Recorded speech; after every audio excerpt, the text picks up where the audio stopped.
say now? Hey. Yo, what's going on, y'all? Hey. I just like saying it. You do. It's your boy, P-A-T. Trying to get that B-A-G. One more time. Like that, huh? I'm trying to get in the B-E-D. What? Why are you trying to get the B-E-D? We got a podcast. I am T-I-R-E. All right. Okay. I know.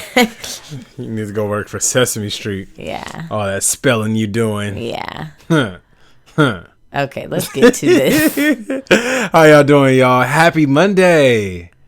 Monday. It's hashtag Miller Monday. And we are back again with another episode. This is Patrick Miller. And CoCo Miller. And we are... The Millers. The Millers. And this is the Miller Time Podcast. Yes, this is the Miller Time Podcast. People of color redefining success. Yes, we have been on our life lesson series. And last week, you guys got to hear from a special guest. From a papa. Patrick's grandfather, who's also named Patrick Miller. His name is Patrick Miller, too. Yes. I was named after him. Different middle names. Yeah. But we hope that you enjoyed the episode Rock Steady Marriage and that you were able to find some takeaways on, I guess, if you are married, things that you can apply to your marriage, or if you're not married, things you can think about before you get married. But we really had fun talking to Patrick's grandfather just about the challenges that he had to overcome in order to find success in his marriage. And today we are actually going to continue the conversation about life lessons in marriage, and we're going to be focusing on our own marriage. Definitely. I think that the reason why I wanted to bring my grandfather on is not only because of his 48 years of marriage, but also it just kind of gives a perspective of even where a lot of my mentality around marriage comes from, the home that I grew up in and how that shaped my idea and what I saw marriage to be, and influences how I am as a husband in my marriage. And so we felt like that was really important to start with. Plus he was here, so why not use him? And now as we go into our marriage, we kind of really want to take this format that would allow you all to hear marriage, but be able to hear it from two sides of the same marriage. And those two sides obviously come down. We are a monogamous marriage. Yes. We're not polyamorous. No, we're not. We don't invite anybody into our bed unless we're not home. What? They was like, yo, you can sleep in our bed if you want to. I'll be careful. Stop. Some booby traps in there. Oh my gosh. Anyway, but yeah, and so we wanted to kind of give you the perspective of our marriage, what it looks like as the individual, and some of the struggles that we dealt with as individuals in our marriage, and how we overcame those struggles, but also just really talking about what is it like, the mentalities we used in our marriage. And something we really want to really focus on heavy today is how we sparked. We talk about spark a lot. Even if we don't mention it, we are talking about it. And spark is one of the 4 success philosophy principles that we have. We've been talking about since day one, since we started this podcast. If you don't know what spark is, you know what you need to do. Go back to the episode about using mindsets to overcome anxiety, part 1 and 2. Because then we talk a lot about spark and how you can use spark to overcome your limiting beliefs, and how you can create reinforcing, empowering beliefs for you and yourself. But today we're going to dive into this. Courtney's going to start, and I'm going to take a step back, and I'm going to allow Courtney to really just share from her heart. And I might even lead a room just so that she don't feel like she being pressured by me. She could just be herself. Amen. You know, because I don't want to cause no pressure on Amen. you. I don't want no pressure on you, baby. Amen. What did my grandpa say? If you love him, let him be. I'm going to let you be. I'm going to let you be. So, we're going to get started on this thing. But before we get started on this, I just want to say... What? I just want to say I love y'all for listening. Oh, I thought you were going to say you love me. Oh, girl, I told you. You know I love you. But the listeners don't know. Y'all know I wouldn't be doing this podcast if I didn't. But anyway, yes, babe, I love you, and I love y'all. I love y'all listeners. I thank y'all for coming in. We are on our what? Is this the 17th? 17th. Yo, that's crazy. 17 episodes deep. Yo, all of our listeners all over the world, we appreciate y'all for listening in. We love you. We know that without y'all, we wouldn't be here today. Yeah. We wouldn't be here. And so all of our supporters, whether you be... Thank you for all the reviews. Oh, all y'all writing awesome reviews. There's some like amazing reviews out there. I'm like, yo, this is Did you see heartfelt. the one I posted yesterday? No, what was it it? was so good. What I can never tell who it's from because it doesn't put names. I guess it's kind of anonymous. Yeah. But yeah, someone left us a really nice long review. What did it say? I got to pull it up. That's going to take too long. Anyways, it's fine. They just said the Millers are whatever, essential to listen to, and I love how they get into things like relationships, success, goals, but I love the fact they get into like talking about race. Wow, that's awesome. You're welcome. Yeah. Whoever you are. Thank you. Dang, I love that love. I love the love. So we appreciate y'all. We thank y'all for listening in to the Miller Time Podcast. And remember, without you, we wouldn't exist. And so with your support, we can continue to grow and advance beyond this podcast and bring you more value to your life. And so if you are listening to this podcast, please feel free to head over to any one of the sites that you're listening to this on and leave us a review. Yes. Leave us a comment. Yes. Leave us anything. Share it with your friends. Go to www.cocoplanmylife.com. Click brace. Send us a message. We want to talk to y'all. Yeah. Yes, we want to talk to you. So we appreciate you. And now, without further ado, let us dive in it. Here we go. Where do I begin? Well, begin with me walking out. Bye, y'all. He's leaving. Okay, ladies and men, I'm here to talk to you about, I guess, challenges that I was going to say that I have overcome, but I think I still am overcoming in my marriage. And I think that there's an overall like theme that all these have in common. But I guess I have a couple that I wanted to talk about, and then I'll talk about how I see these all as the same theme. I would say a big challenge that I've had to face and overcome in my marriage has been how to deal with conflict.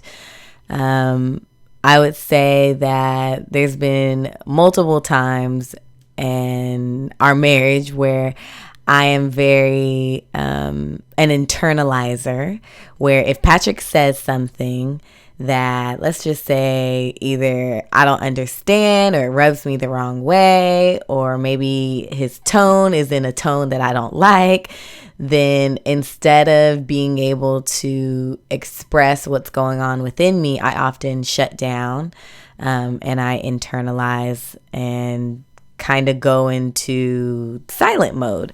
And so I think it often leaves me in this place of like really overthinking and feeling really analytical about things that not even that he said, but me trying to read into the things that I thought he was trying to say, which in my mind is like he's trying to attack me or he's trying to just hurt me. And so there'll be many times when I know like the Bible talks about not going to bed mad or not, being able to work things out, talk things out. But oftentimes in our marriage, it's been very difficult because most of our intense fellowships happen in the evening.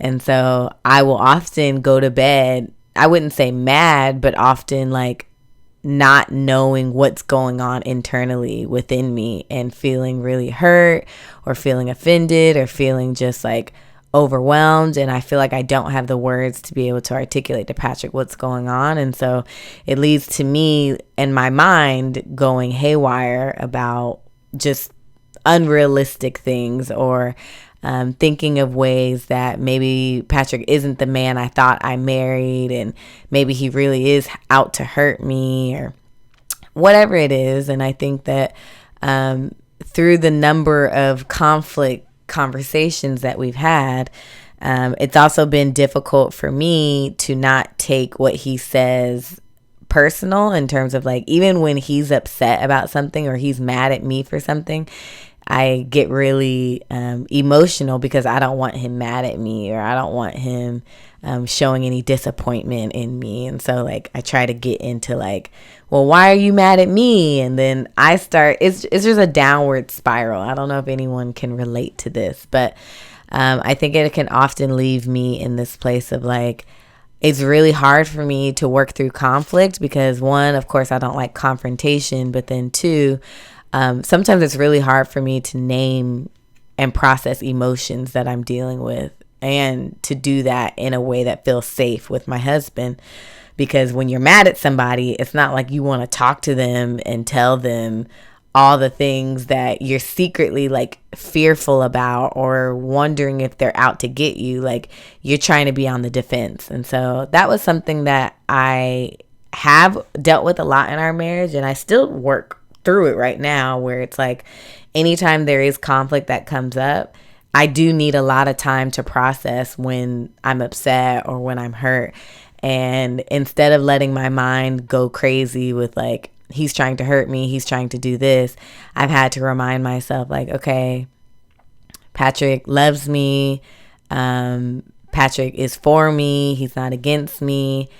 He's not out to like damage me in some kind of way. Like, everything's going to be okay. I just need to like locate what's going on with me. And a lot of time that takes a lot of time, but I've had to try to communicate with him, hey, like, I'm processing a lot, I need more time, or I don't have anything to say right now, I need more time, or whatever it is, trying to be more I guess communicative in my lack of communication, just so that I can have time to even process what's going on. And then when I've identified like, hey, this is what I'm upset about, or this is what I'm thinking about, to be honest about fears that I have with him. Like, a big fear that I'm always dealing with, and this is going into my point number 2 about like a challenge that I've had to face, is just dealing with fear in our relationship.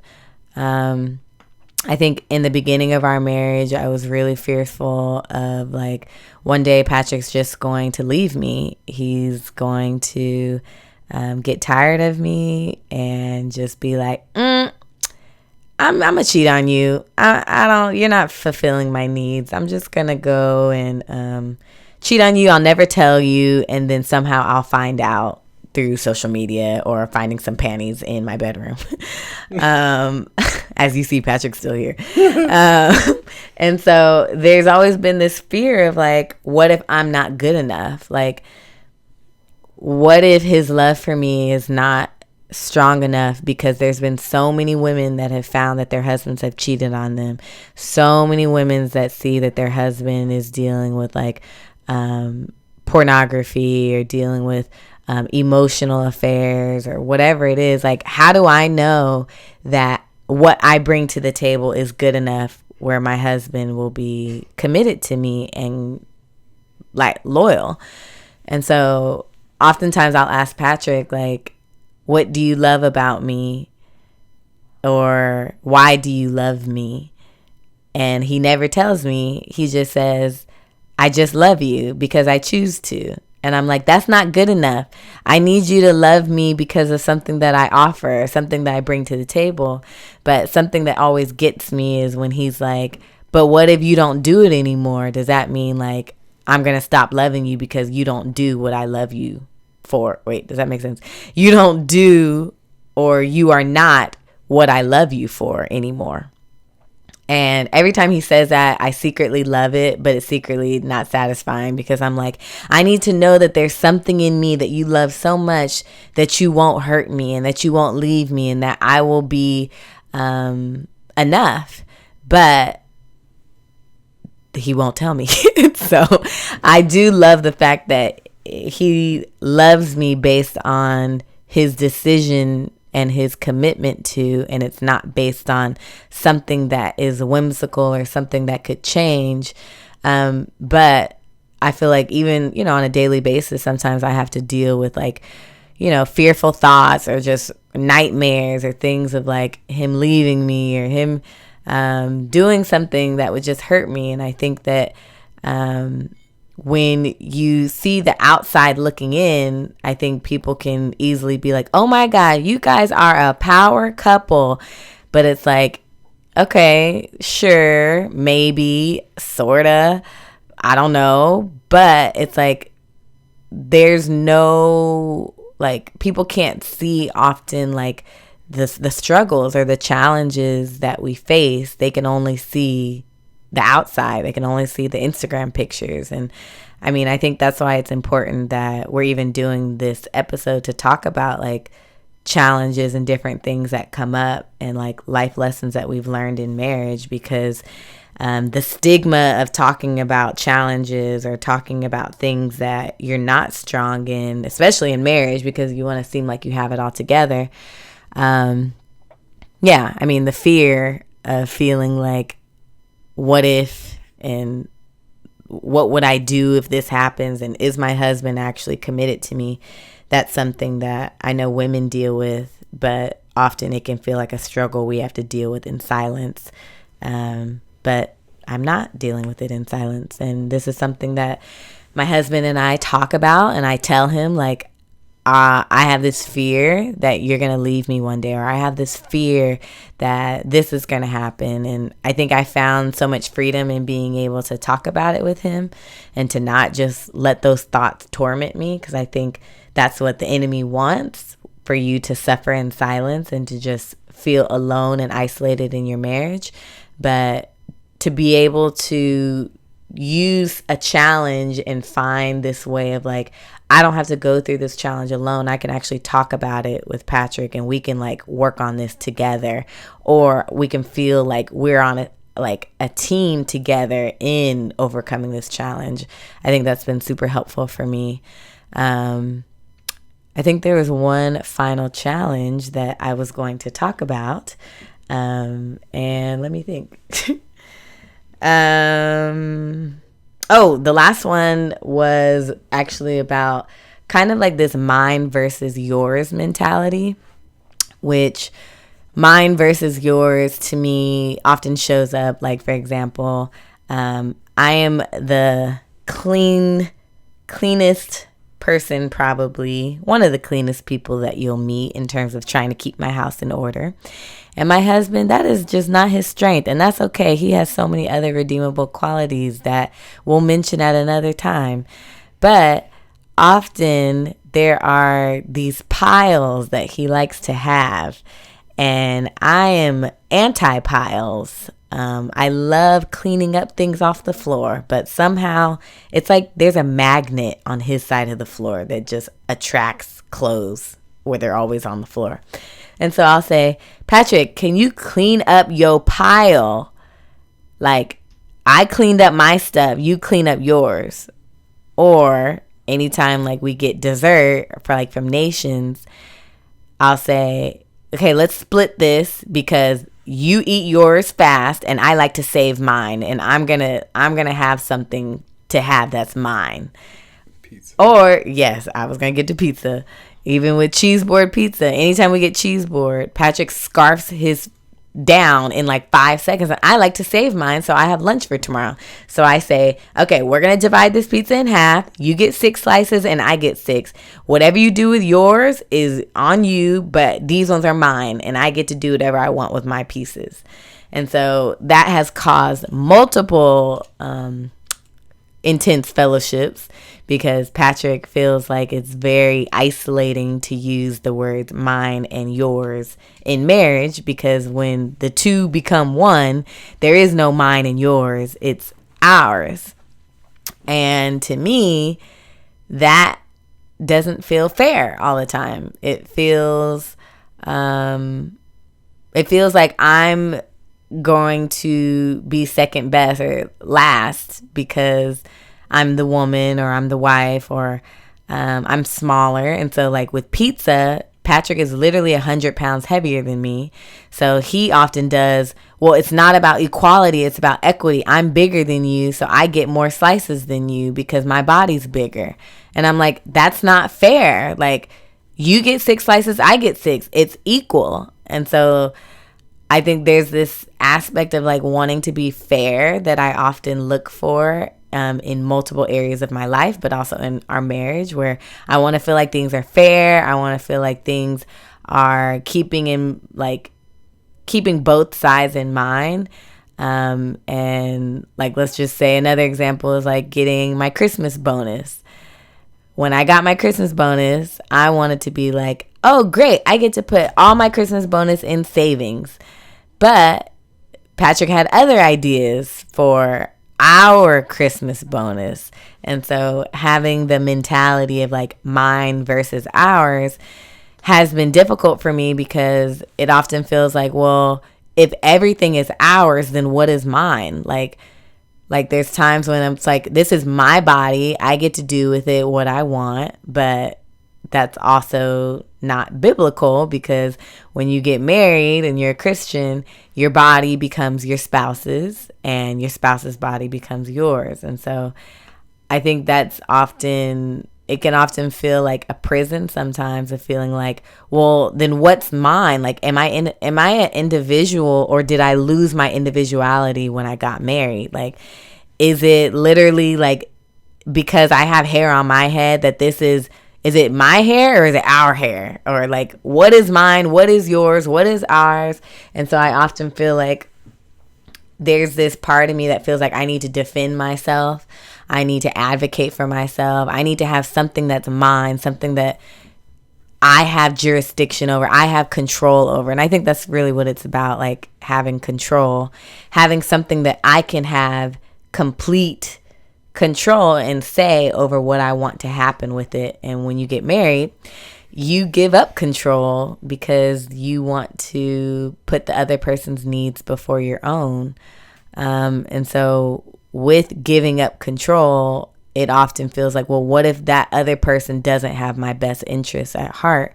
What if that other person is so just consumed with themselves that they don't see me?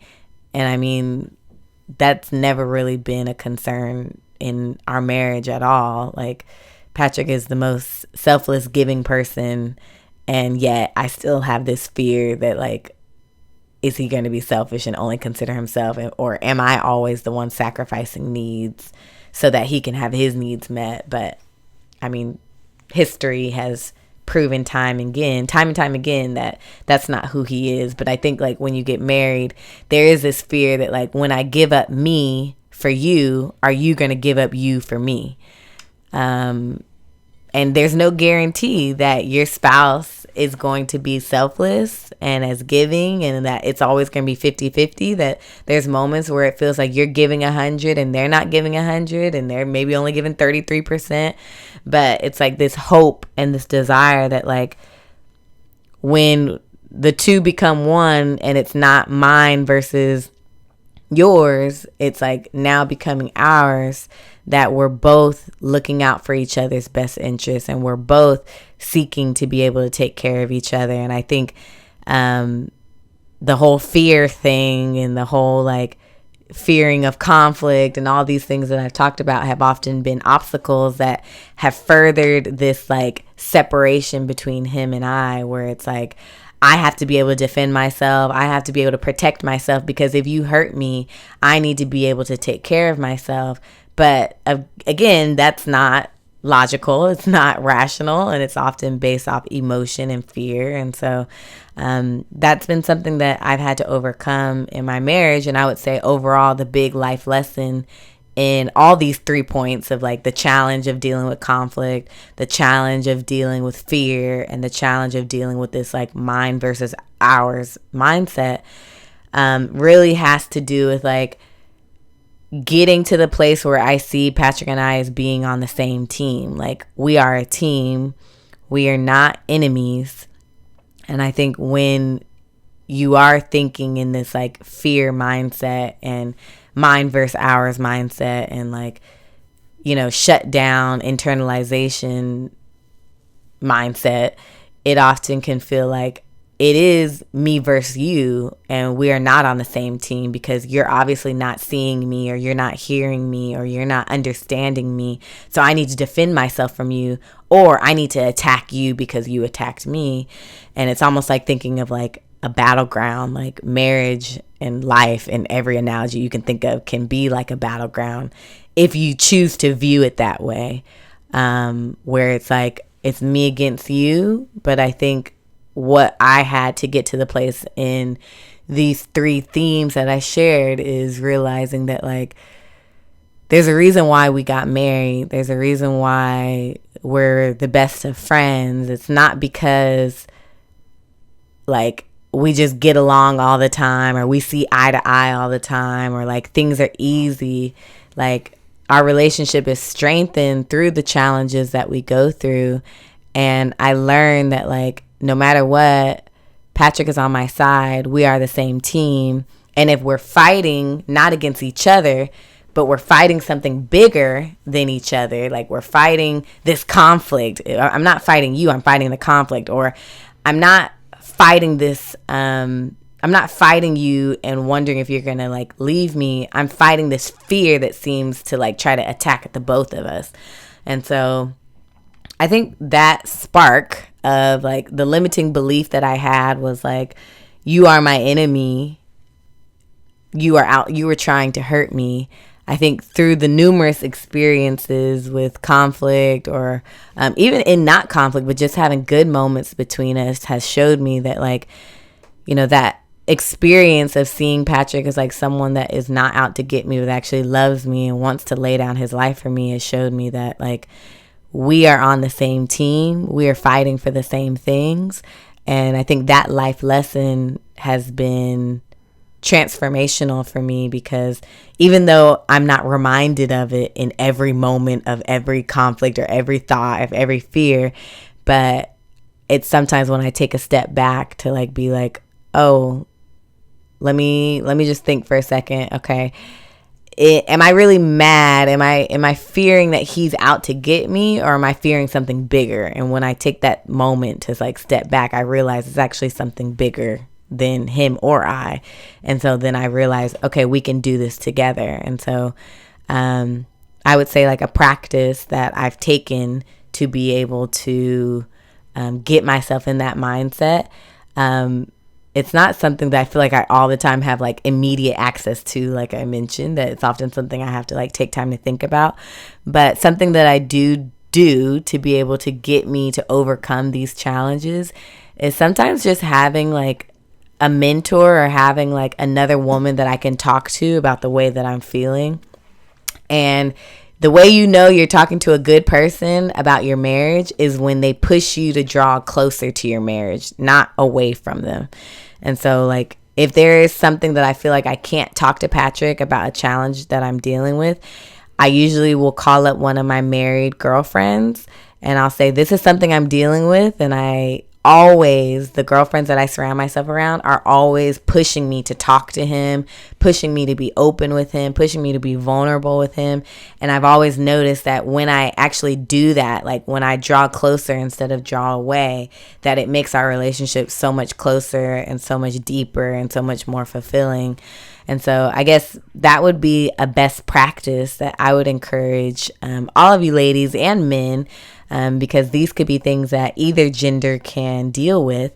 But thinking about how in the midst of conflict, in the midst of fear, or in the midst of the mind versus ours mindset, sometimes you have to get out of your head and to be able to like hear your own thoughts. And that's not to say go and vent about your marriage to other people, because I don't believe in that.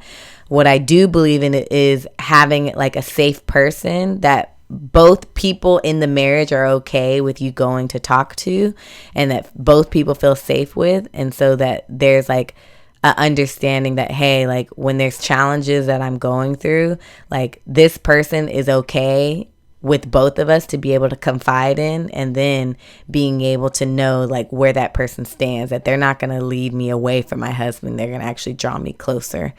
So that's been like a beneficial tool that has been helpful for me in overcoming those challenges.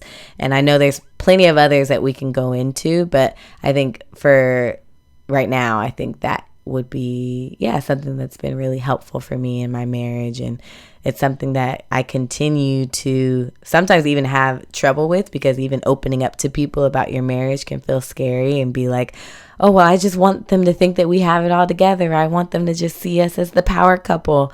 But to also know, like, actually there's a lot of strength in weakness and being vulnerable with people. And when you're too proud to beg, too proud to ask for help, that's when marriages fall apart.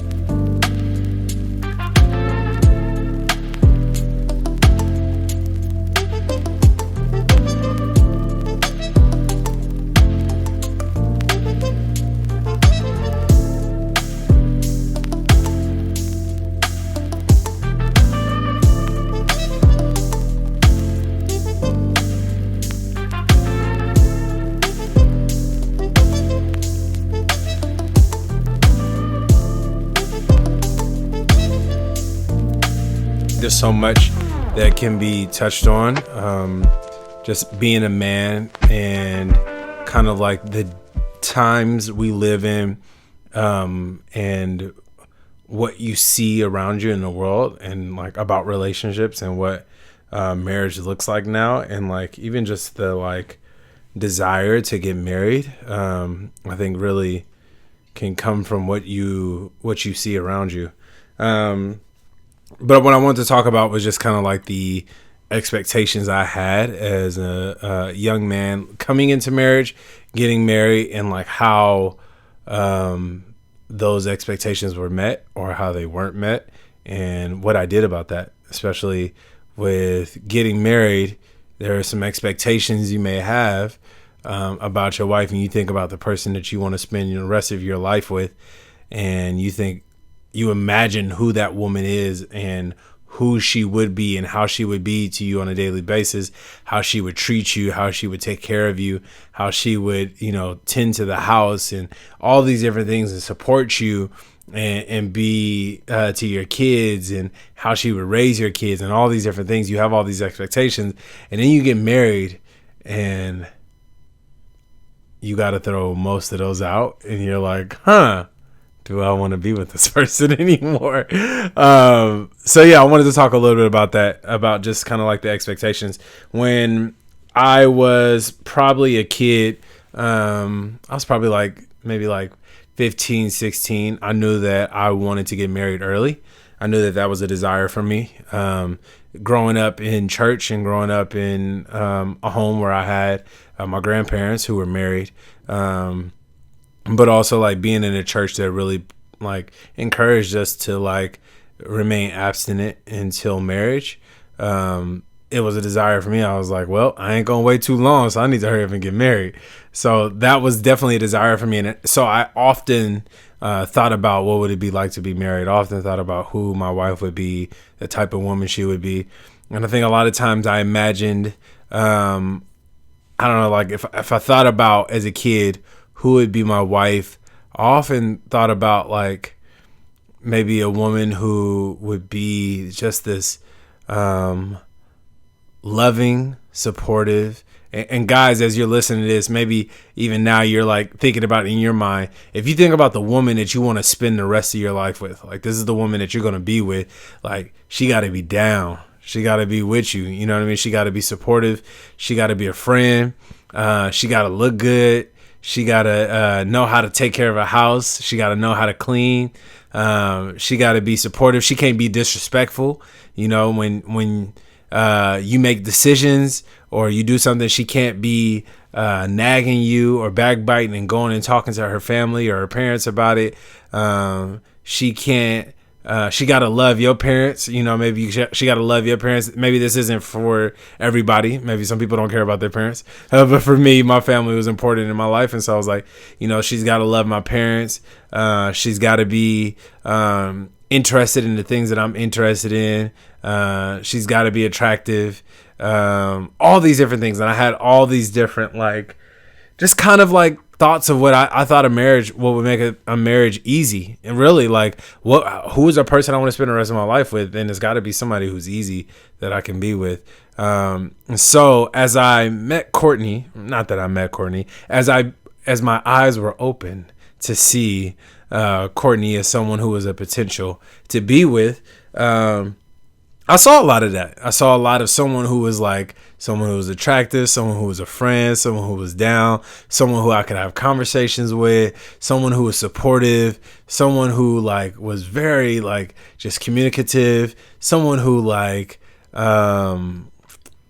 was fearless, someone who was a woman of God, who knew how to pray, was confident in her life and the things that she had, and like someone I could lean on. And I knew that if I was weak or if I needed support or if I needed anything, that I could go to. And I think I think she was all that. And I saw that and I was like, man, she is awesome. She is amazing. And I became infatuated with her and was like, okay, this is the woman I want to be with. And like my grandpa said, when you taste some candy that you like or you love, you say, I want some more. I want to see. And so because of that, I had tasted and seen that it was good. And I was like, like she's cool. She's down. Like we stayed on the phone talking all night. We used to fall asleep on the phone, y'all. I probably I wouldn't be surprised if like they later on say, look, you got some problems with your head. I don't know. Like I'm not speaking this over myself, but like I was on the phone a lot. I fell asleep with the phone. Like woke up with a hot phone on my ear. So I know, I know if the doctors come to me and say, hey, Patrick, we got some bad news. I'm like, dang it, it was that date night. It was them dating days. We was on the phone a lot. We talked a lot. There was a couple times she skipped school because we stayed up. I remember I think we hung out. And then I was talking. I was like, yeah. So you didn't have school today? She's like, no, I just didn't go. Like, you didn't go to school? Oh, you like me. you missing out on that education. So in my mind, I was like, man, she's super down. She's super supportive. She's so helpful. I remember I was moving into the apartment I think I was moving into. I remember she came in and helped and supported, vacuumed and did all this stuff, and just this is as friends. So I was like, yeah, she's the one for sure. And so as we started to get married and as we got closer, I started to realize that it was all a front. It was all a front.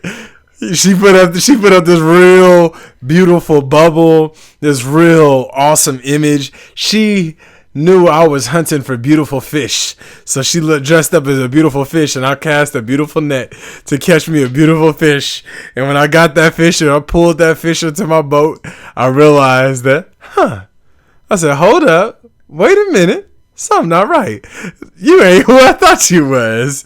You got problems. You ain't as supportive as I thought you would. I'm holding you and supporting you more than you supporting me. And then, we get to bed one night and she go to put on this bonnet. And I'm like, wait a minute, what you putting on? Why you wrapping your head up? This ain't what I thought about when I thought about marrying you, girl. I thought about you having your curly hair hit that pillow, and I wake up and I look at you and you look like I woke up like this Beyonce. And no, it was more like I woke up like this Tyler Perry Medea when she take off her wig. It was like a whole nother level. But I came to this place where I realized that a lot of these expectations were not what I thought they were going to be. We had some arguments. We had some disagreements. And I found myself in a space where a lot of guys often find themselves in. And it has been made common as the 80-20 rule.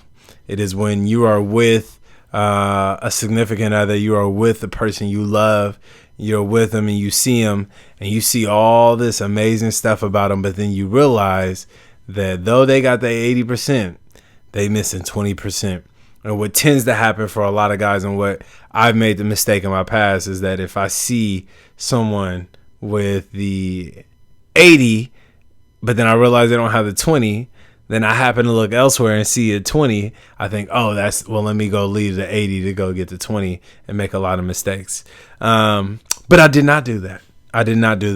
I had to recognize that this was a person that, one, though we maybe had arguments, that though she didn't go to sleep with her hair out and wake up the way that she fell asleep, that we had just like different agreements on like where things been, like where things went in the house. Though I would say like, hey, this stuff can live here, she would say, no, that stuff needs to go there. And we would have arguments on these things.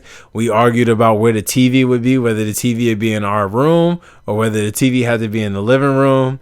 As she told you about my piles, I'm the type of person, I'm not dirty, y'all. I'm not dirty. Don't let her fool you. I'm not dirty. So what tends to happen is, listen, what tends to happen is sometimes I might wake up. It may be a Saturday, right? I may say, oh, I'm going to wear this shirt around the house. But you know what? We're about to get ready to leave, so I got to get dressed. So I'll take out that shirt and I'll toss it on the bed, or maybe I'll toss it on my side of the bed. I only wore that shirt for an hour or 2 hours. That shirt ain't dirty.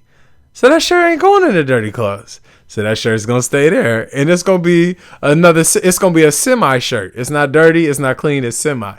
And I might wear that shirt on Sunday after church. Who knows? It's a semi shirt.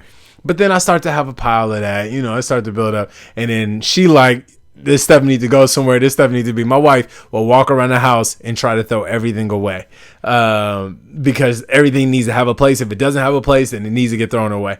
So we argue on that. We disagree on that. And I started to realize that a lot of these expectations I had with this woman who was going to be down, this woman who was going to be supportive, this woman who was going to be respectful of my piles, this woman who was going to look like Beyonce in the morning, this woman was going to have all these things that were going to make me feel good and make me have an awesome marriage, didn't have a lot of that. But she had 80% of what I needed.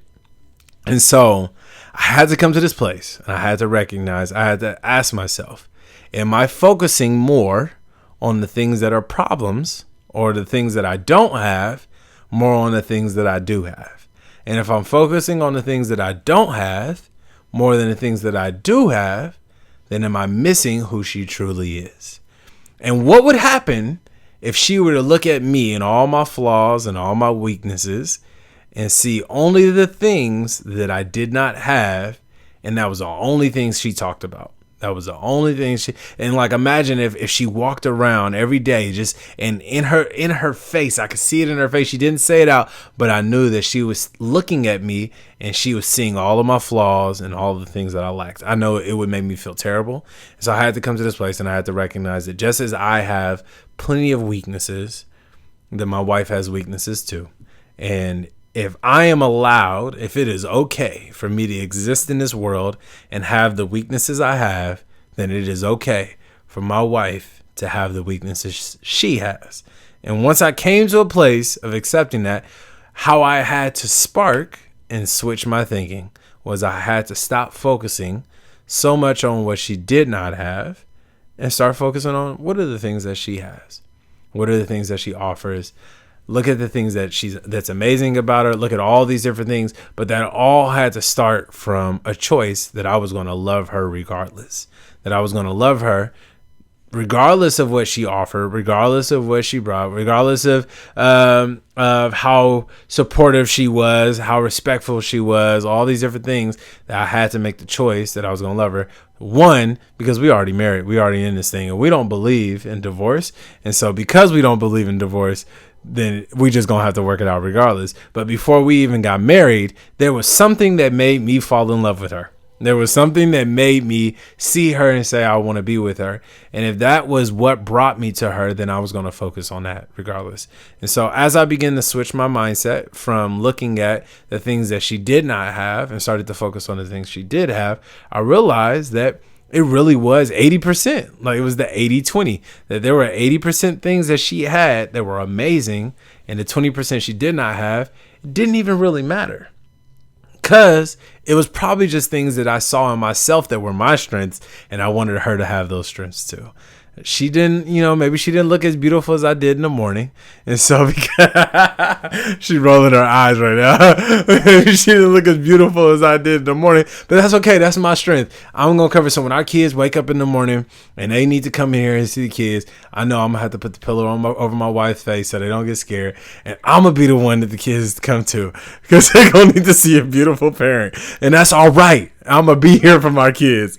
I'm going to be here for them. And then when it's time for them to do homework, it's time for them to learn how to wrap their hair up at night, I'm sending them to my wife because she going to help them.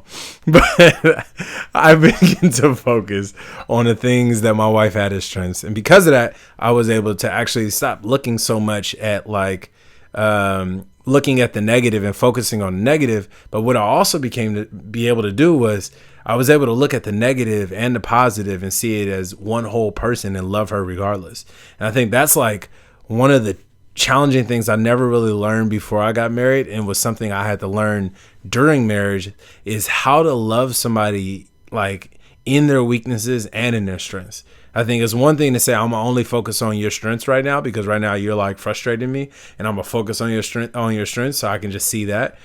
But to come to this place where every day we begin to look at the person, we see their weaknesses, we see their flaws, we see their problems, but we also see their strengths, we see their beauty, and we see the things that are just awesome about them. We focus on those things, and we're able to see those things together as a whole person and love them as a whole. I was reminded of, I'm always reminded of this, and I always think about this now. We were watching The Last Black Man in San Francisco, which I met him in San Francisco. I got to email that cat. But one of the things in his lines at the very end of the movie, he said, I think it was Montgomery, is like, nobody's two things. Nobody's two things. And like, oh no, I'm sorry. I messed that up. Montgomery said it then. He said, nobody's one thing. He said, nobody's one thing. And I think a lot of times when I was dating Courtney, I focused and I saw her as one thing. I saw her as one way. This is who she is. And then when we got married, I saw her as something else. And then I was like, oh, this is who she is. But then as I begin to mature in my marriage, I begin to see that she's both. And that's okay. And I love her because of that. It's almost like, see, I'm about to just quote all the black movies. It's almost like Queen and Slim when she was like, I want you to love my scars and kiss them until they turn into forgotten bruises. I think that's what she said. It's almost like being able to see people in their weaknesses and love their weaknesses. And so what I started off as was loving her because of her strengths. Then I began to see her weaknesses, and I began to only see her weaknesses. Then I was like, all right, got to get back to seeing you as your strengths. And then when I was able to see her as her strengths again, I said, well, I can't forget about her weaknesses because this is true to who she is. I have to see her weaknesses too. And I had to come to this place where I recognized that I was going to love her scars, and I was going to realize that she is not just one way. She is two ways, sometimes three. And depending on what bonnet she's wearing at night, four. But she is someone who can be negative and who can be positive. Someone who can be strong, who can be weak, who can be beautiful, and sometimes can be ugly. I'm talking about in the heart, babe. In the heart. You beautiful. You beautiful. But what I'm saying is I have to love her both of the ways. And so how I sparked and how I began to kind of like change, how I sparked and begin to change was just to really like challenge first to look at myself and say, one, am I all beautiful? Am I all strong? And if I'm not, and I have a right to exist and live in this house being as flawed as I am, then I need to give her the same opportunity. And so my practice that I do is like Courtney said, when she asked me, why do I love her? I say just because I don't focus my love on her strengths or her beauty, because those things are finite and they'll change. And then what happens? Now I gotta find something else to love her about. That's too hard. I'm just gonna choose to love you regardless. And so, yeah, that's my practice. See her as who she is, weak and strong, and love her regardless.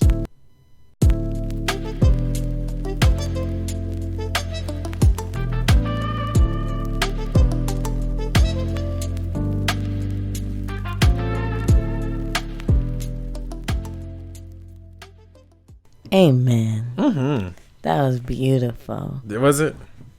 I couldn't tell if I was crying because I was yawning or because it was beautiful. Were you yawning because you were bored? No, I was tired. Wow. Anyways, wow. I just love hearing my boo-boo talk about my strengths and weaknesses. Well, we both shared a good portion separately. And so I think there's some common trends to things that we're saying.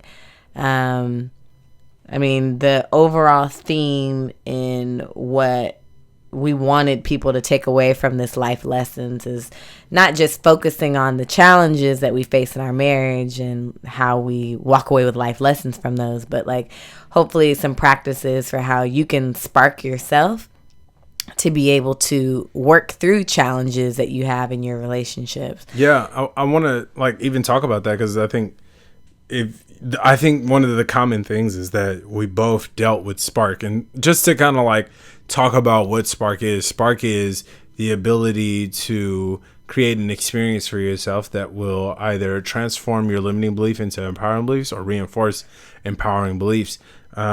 We both dealt with like expectations, and expectations are beliefs, right? And so like really thinking about the way we believe, like the way we think and the way we perceive our world, how that can really impact our experience. And so like recognizing that our experience and what we're having in marriage, whether it be disappointment from like unmet expectations or whether it be fear and like division because of this like, you know, thought that, oh, you're against me, you're trying to attack me.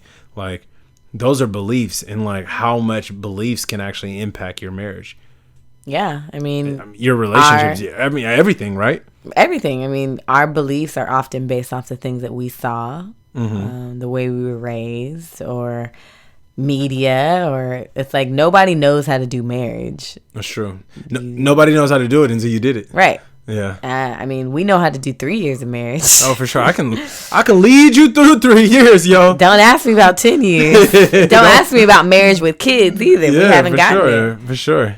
Yeah. Yeah. So I think the beliefs thing and like realizing that like both of us had beliefs about what is marriage and who will we be and who will the other person be in marriage, and even what challenges will we face or not have to face because of who we think that we are, and that even being a belief in itself. But how we go through these challenges and the beliefs that we have often can limit us in our marriage or catapult us forward in our marriage. And I think that at least what you were sharing about like getting to this place of like realizing your expectations, if you would have kept going with those expectations, it could have led you to seek something outside of our marriage. Definitely. But realizing that the belief, maybe the stronger belief that you had about like, okay, almost all of my needs are being met here. I just have to change myself or change my beliefs about what I feel like I need. That belief would then impact your actions. And I think what you're saying is like you have to like we can't serve our beliefs have to serve us. And I think a lot of times we serve our beliefs. Like if I have fear, then I like make sure I like feed that fear by running away or avoiding or disconnecting or not talking and like not sharing and not being open. Feeding it, finding ways to confirm it. So it's like I'm feeding that fear. It's like that fear becomes my that fear becomes my God, and I serve it because now I want to please it. And so what ends up happening is you destroy everything to make sure that fear is fed and taken care of. And so whether it be I disconnect from you and I don't socialize with you and I don't whatever, like we're not gonna connect, we're not gonna work. In fact I'm leaving because you're gonna hurt me. Then we end up like destroying everything just to serve that fear. Right. But if we recognize that belief or at least that fear was meant really to serve us, in a sense it was made to keep us alive. But what ends up happening is we end up serving that fear and then we end up destroying everything. But when we recognize that fear that was like created, like our brain created to keep us alive, isn't necessary. It's like it it's not going, like, we're not going to die being in this relationship. I mean, some of y'all should be mindful, make sure whatever relationship you in, that you're not going to die. Definitely be mindful of that. Safety. But if we're really looking at, like, practically, and we're really looking at, like, realistically, am I going to die in this relationship? Then the truth is, like, we don't necessarily need that fear in this relationship. What we need is to switch that belief to something else and allow that belief to actually serve us. And when that belief serves us, then we look at the big goal. And you have to ask yourself, what do I want? I want a happy marriage. If I want a happy marriage, then what I need to do is I need to change my belief. Right. And you change your belief from you're going to hurt me to we're on the same team. Yeah. And that goes to, I mean, going down the BSPF. I mean, all of this really goes into our success philosophy of BSPF, which brace, spark, purpose, flow.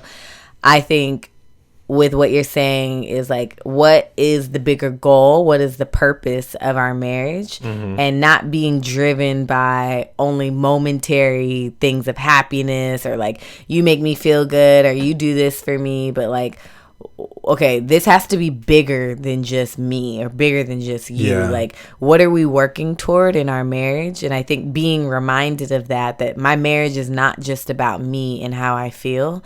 I think if my beliefs allow it to be like only focused on how I'm feeling in this moment, and that my marriage is meant to serve me, then I will go down a quick spiral, because in a moment of conflict, or in a moment of fear, or in a moment of me versus yours, I'm immediately going to think about me and what's serving me and what's benefiting me. It's human nature. It's like to think about ourselves and what we want. Right. But if the purpose I got married was to make me happy and to serve me and do all these things that me, then okay, then I should leave this marriage, because I'm not feeling it right now. See, oh man, so now you're talking about something that I don't even think we really hit on, like, because we can assume that people understand, like, the purpose of marriage, and we can assume that, like, people believe what marriage is, but the truth is, like we don't even believe that marriage is about us. Like, I didn't get married because I wanted you to make me happy. Like, it's like maybe that's like a little part of us that want that, but no, for sure. Right. Like, that can be the initial, like, that can be the initial thought and the initial driving factor. But when it really comes down to is that when I made the decision, I had to keep in mind that this isn't to make me happy. Right. And when I got that out of my mind, I was able to shift and make my beliefs serve me, but not necessarily. See, that, like, that's a huge thing, because if you believe, if all of society believes that marriage is to make us happy, then we shouldn't get married. Seriously, like the truth is, if you're trying to, like, be happy, and that's your goal in life is to be happy, then marriage is not for you. You're letting a lot of people down right now.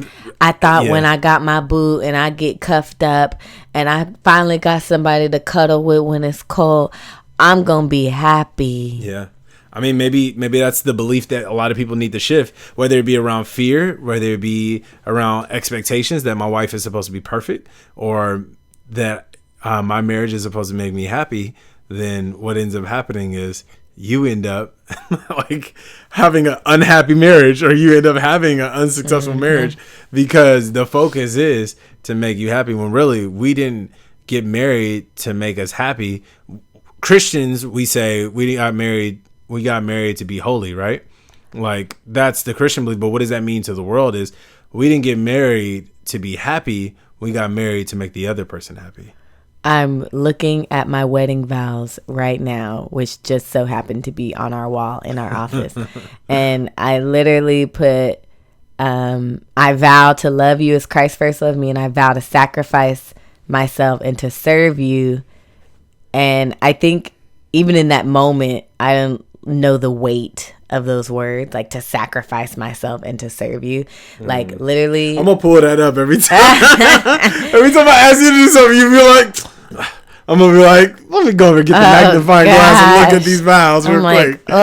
Those words, even I feel like my heart is palpitating as I read those words. Like, the purpose of my marriage is to sacrifice myself and to serve Patrick. Like, that is weighty. And I think if that's what people went in with the expectation of what marriage is about, maybe there wouldn't be so many divorces. Yeah.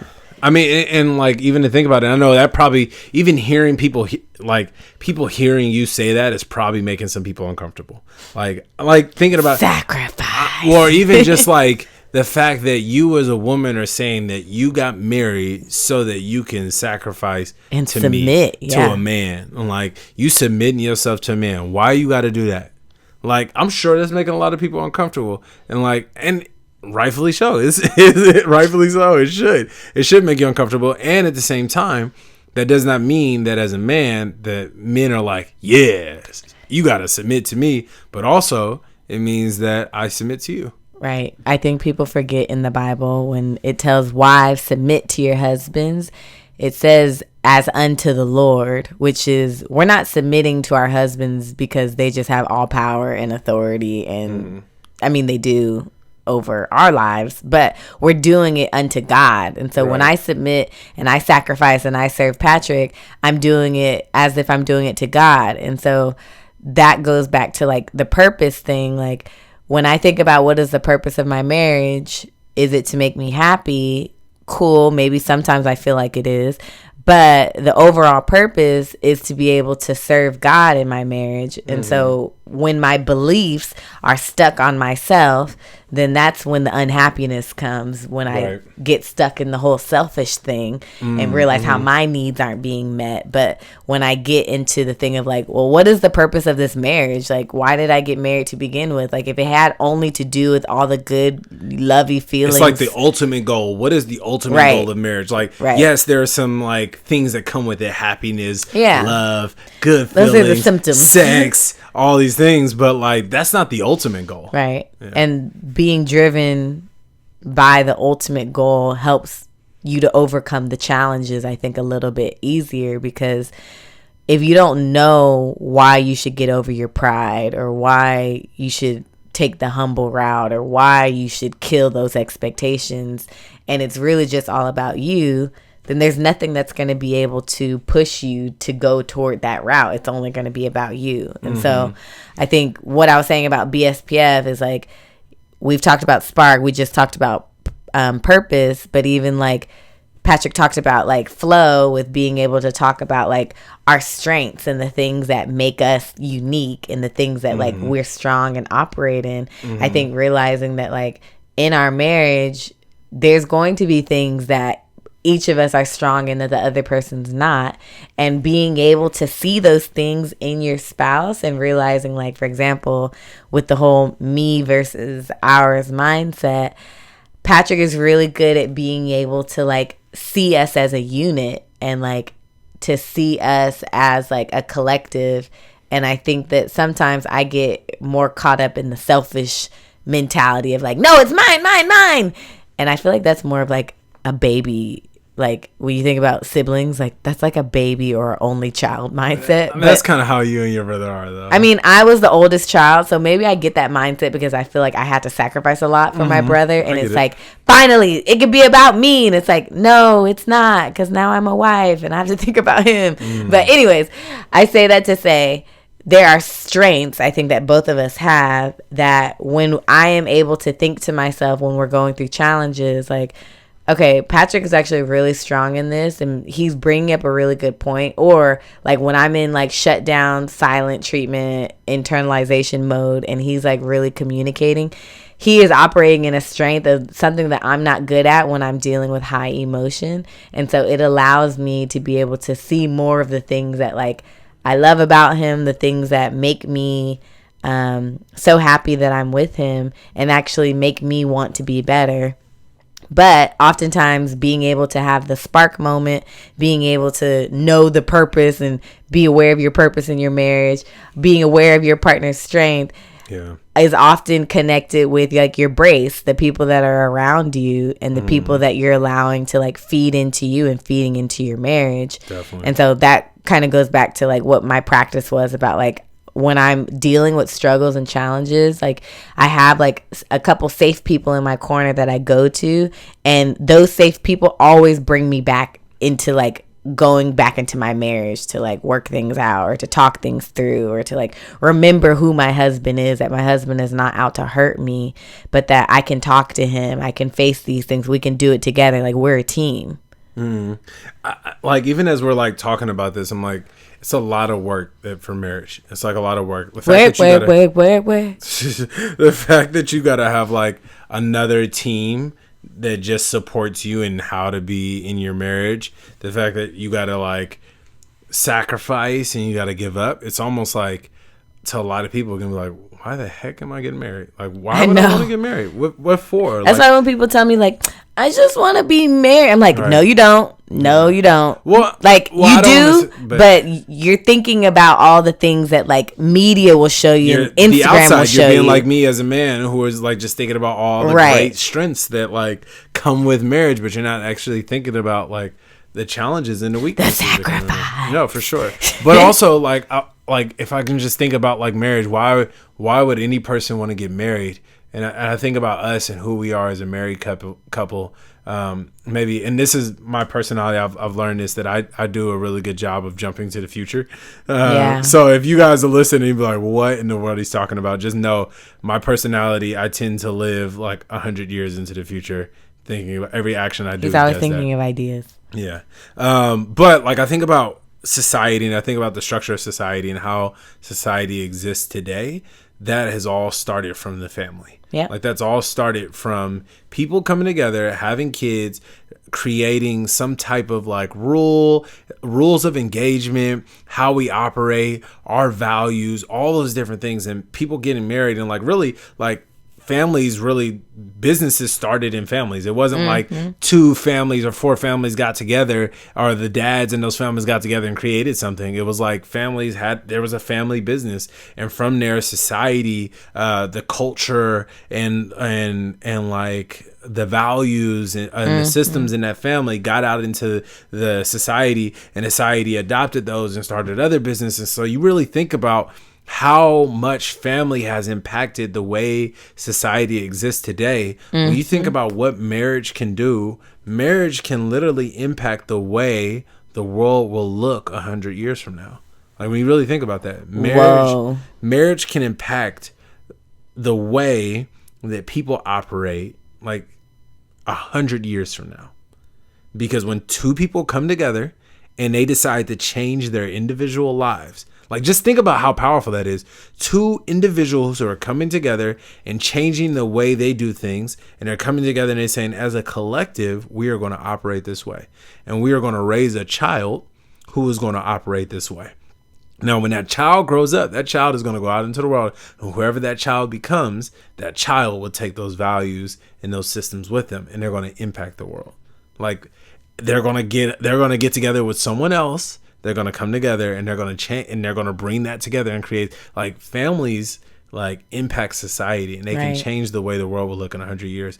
And so you really think about legacy and you think about how the world will like be changed. Like when you get married, a lot of people may not agree with me on this, but I truly believe that if you want to change the world, change your marriage. Hold on.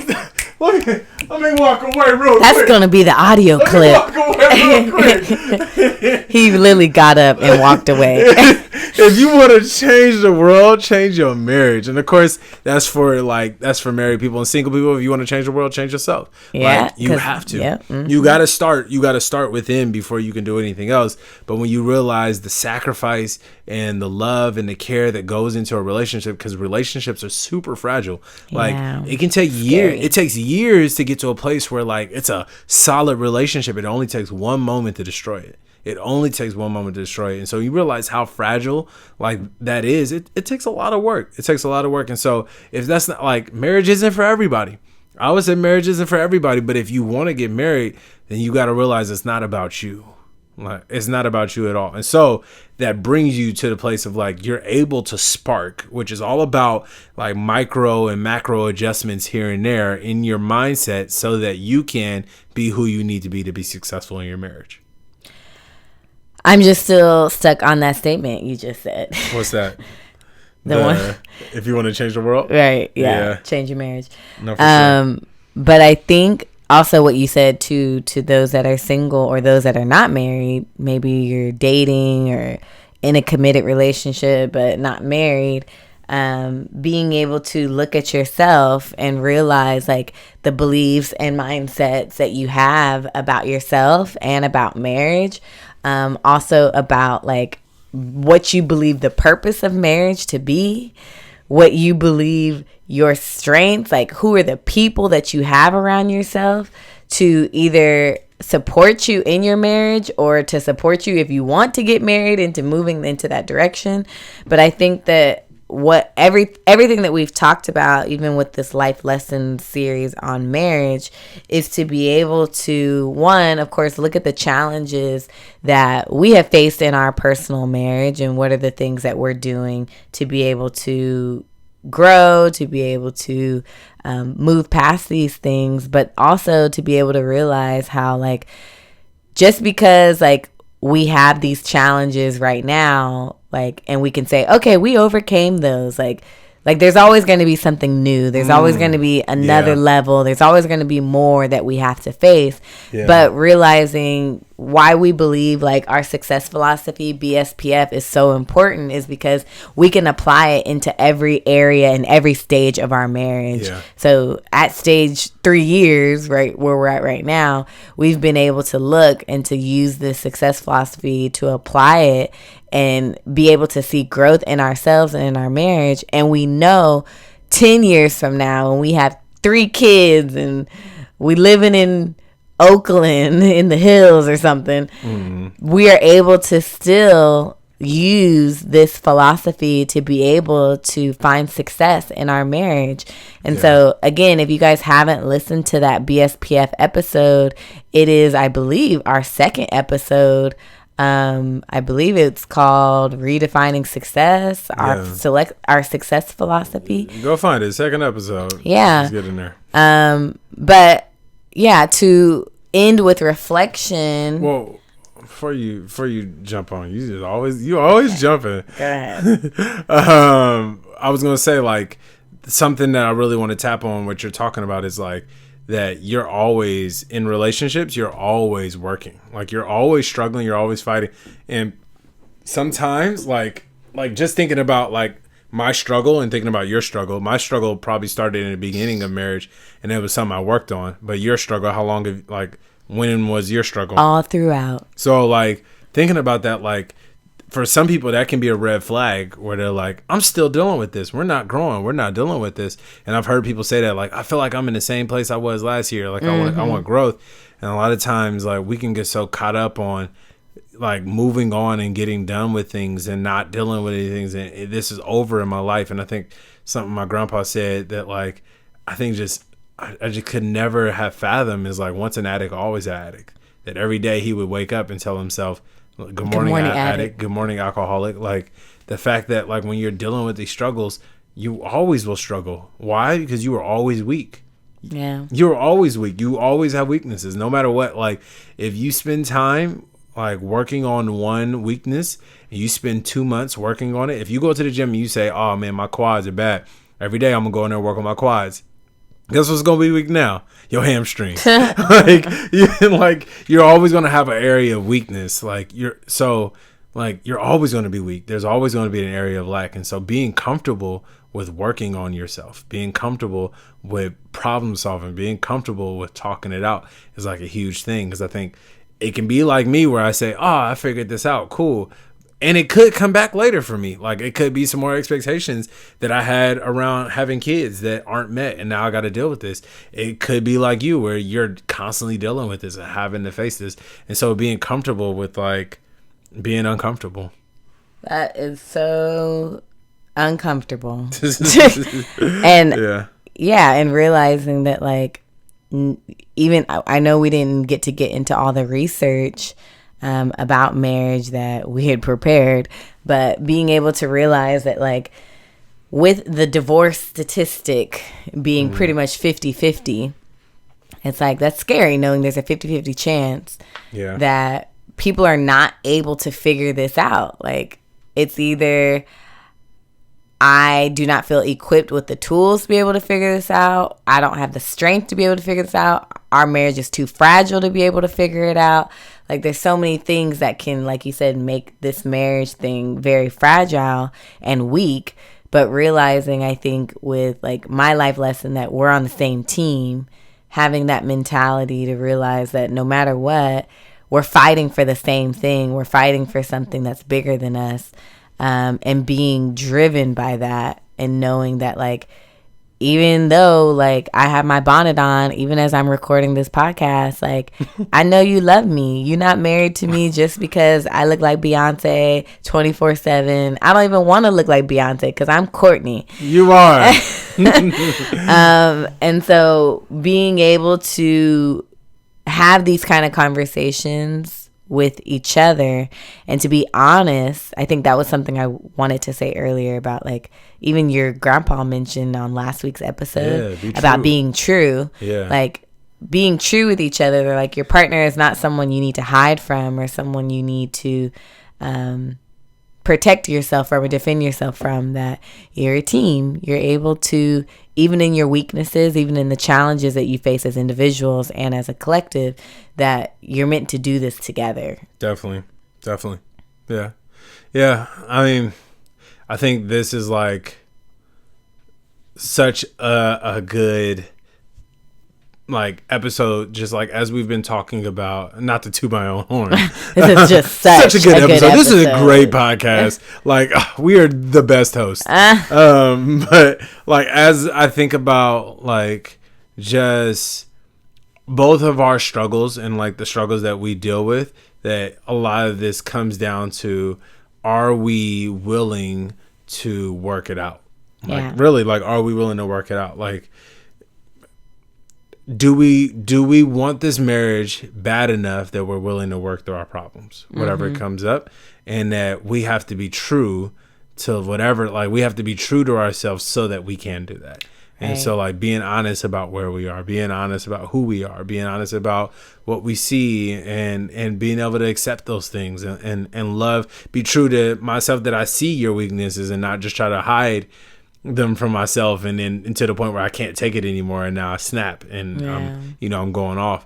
But like, being true. And I think just as I'm thinking about this, it's like, I wonder what would it look like if everybody were to look at marriage this way, that marriage isn't about making me happy, but marriage is about making my partner happy.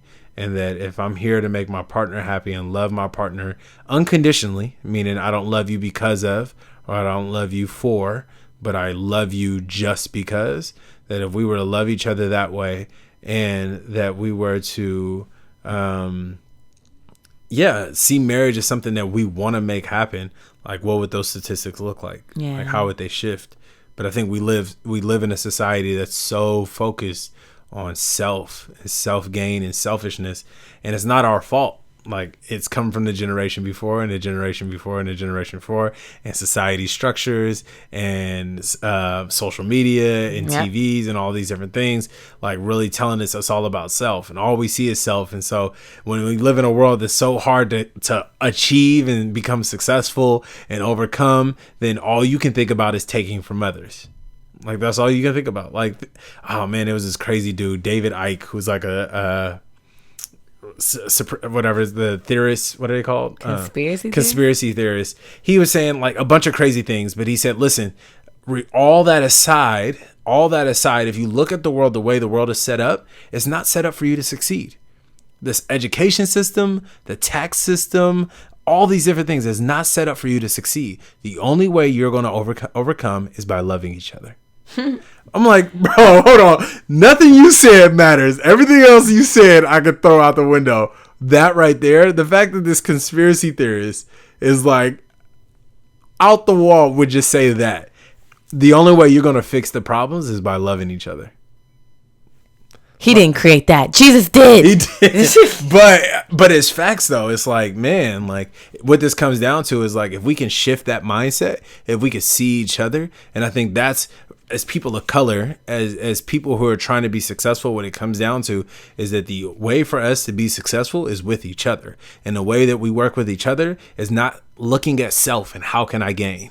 How can I gain? And if you think you're not selfish, if I took a group picture with you and a bunch of people, who's the first person you looking at? You. Yourself. You looking at yourself. And we all care about ourselves. We all want to make sure we look good. We all want to make sure it was the right angle for me. But at the end of the day, when we shift that and we look at other people, we can finally be successful because we're looking at how we all can be successful. And then that's when you shift your marriage, and that's when you shift society.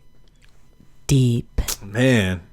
You just on one today. You know what? I'm about to write a book.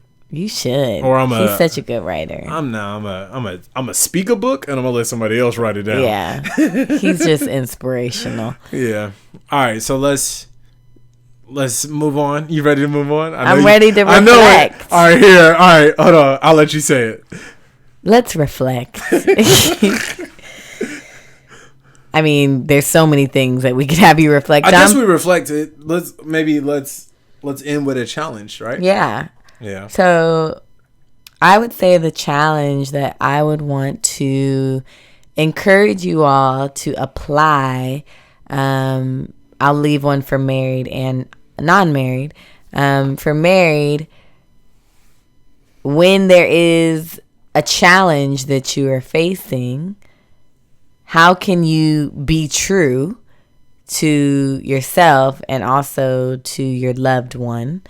And be honest. Like, be honest about something that you're really struggling with, whether that's a fear, whether that's communicating something, or whether it's like a mindset that you have. Like, your marriage will grow from communication and from being true rather than feeling like it's something that just torments you and something that you have to deal with by yourself.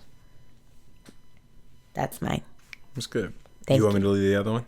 Oh, yeah. Can you do the unmarried one? I'm married. Ha For unmarried, this is regardless if you want to get married or not. I would say that, like, we are stronger together. And I think that if you want to, I'm just go back to what I was saying earlier. If you want to make a difference, if you want to change the world, if you want to create an impact, it all starts with loving others. It all starts with loving others. And I think a lot of times we can wait for people to love us first before we love. And if everybody does that, then nobody's going to get loved. It's like an eye for an eye makes the whole world blind. Yep. If somebody can just change, if someone can just be the difference, if someone can just make the shift and be the one who loves first, then we can start it. And so imagine if Courtney and I today, we make a declaration that today we're going to love others. We're going to be generous. We're going to be extra generous to other people. We're going to always give 30% tips. We're going to always let people get over in front of us when we're driving on the freeway. If they're like trying to get over, we're not going to speed up. We're going to let them by. When people come over, we're going to go to the fridge and we're going to pull out the food and let them have some. And not hide it. And not hide it when they walk in our house. We going, you know what I mean? Like if we took the time, but not only that, if you partner with us in doing that, like imagine how much the world would change. Waiting on the world to change. Keep on changing. Waiting. Is it waiting? Yeah, it's waiting. Oh, sorry. Waiting on the world to change. Cool. Well, thank y'all so much for listening to this podcast. Again, my name is Patrick. I'm CoCo. And we are the Miller Time Podcast. And as always, you have the power to create your extraordinary marriage. Let me go like my grandpa. I know. Changing up my thing. All right, y'all. Peace. Bye.